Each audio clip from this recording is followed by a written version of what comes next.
É um projeto para verificar como que as pessoas, elas dentro de um determinado território do município de Caraguatatuba, que é o litoral norte de São Paulo, como que as pessoas elas se organizam, qual é a capacidade delas de mobilização e de relação com as instituições, especialmente o poder público, não é? Então, o projeto que ainda está em andamento conta com o financiamento público da FAPESP, a Fundação de Amparo à Pesquisa do Estado de São Paulo, e ele parte da perspectiva de que, sem conhecer a capacidade de articulação da população presente no território, as políticas públicas elas perdem capacidade em termos de eficiência e efetividade. Então, o projeto ainda está em andamento, nós fizemos um levantamento de dados com aplicação de 594 questionários, se não me engano, não é? Esses questionários já foram sistematizados e agora está em fase de análise para a produção das nossas metas, que incluem um portal, um livro-documento e, evidentemente, a produção científica, que agora está em elaboração nesse segundo ano do projeto, que se encerra no final de maio de 2018. Essa discussão eu já desenvolvo dentro do programa de mestrado há algum tempo com os parceiros da linha de pesquisa. E a ideia é que as condições para o desenvolvimento elas superam simplesmente a realização de crescimento econômico.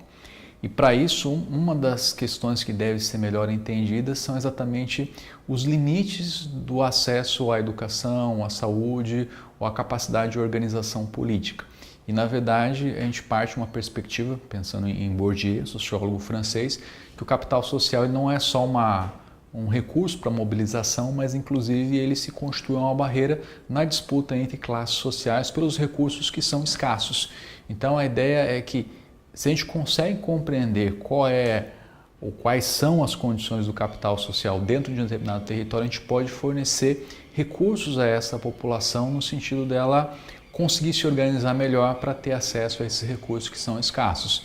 Então, na verdade, é um projeto que parte de um diagnóstico para propor uma perspectiva de politização e organização social. A ideia é, a partir do momento em que todos os dados vão estar consolidados e disponibilizados, é levar esses dados e chamar o poder público, chamar os representantes da sociedade para conversar, não é?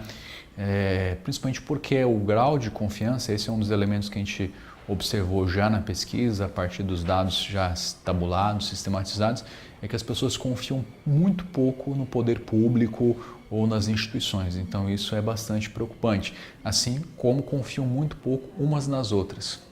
Os resultados eles estão já sistematizados, agora é uma fase de análise, mas já dá para dizer que há uma baixa capacidade de relacionamento entre as pessoas, não é?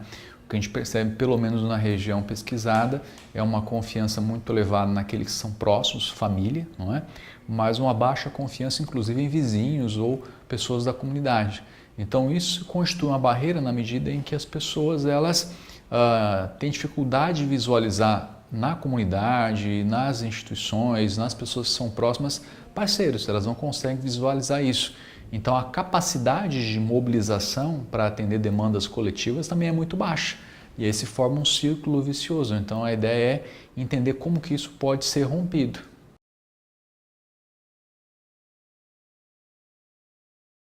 O que a gente percebe é assim, a região, especialmente os grandes municípios, eles têm uma dependência muito grande do setor industrial. E nesse momento de crise, essa dependência ela fica mais ressaltada. Para você ter uma ideia, a microrregião de São José dos Campos, que faz parte do Vale do Paraíba, mas concentra os principais municípios em termos de atividade econômica, perdeu 46 mil empregos formais nos últimos 3 anos, 17 mil na indústria.